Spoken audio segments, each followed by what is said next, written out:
ከዚህ ከ48 ቢሊዮን ውስጥ አዲስ አበባ 90 ሚሊዮኑን ተክላለች። 90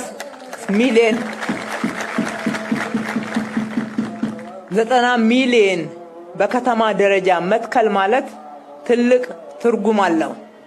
አዲስ አበባ ቀድሞ የነበራት አረንጓዴ ሽፋን በየጊዜው እየቀነሰ ሄዶ እጅግ በጣም ተራቅታ የዓለም ከተሞች ከሚለኩበት የአረንጓዴ ሽፋን ያነሰ የአረንጓዴ ሽፋን ኖሯት በብዙ ትነቀፍ ነበር።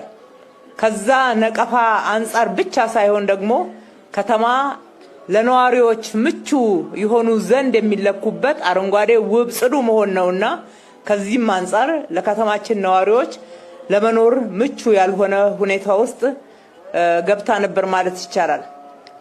ይህንን መነሻ በማድረግ የአረንጓዴ ሽፋናችንን ከዛ ከተራቆተበትና እያደር እየቀነሰ ሄዶ ዝቅተኛ ደረጃ ከደረሰበት ዛሬ ወደ ከፍ ወዳለ የአረንጓዴ ሽፋን ማድረስ ችለናል። በዚህም 2010 ድረስ የነበረው የከተማችን አረንጓዴ ሽፋን 2.8 እጅ ብቻ ነበር። ዛሬ ላይ ግን ተባብረን በጋራ ሆነን ተክለን የከተማችንን የአረንጓዴ ሽፋን 24 እጅ ማድረስ ችለናልና በዚህም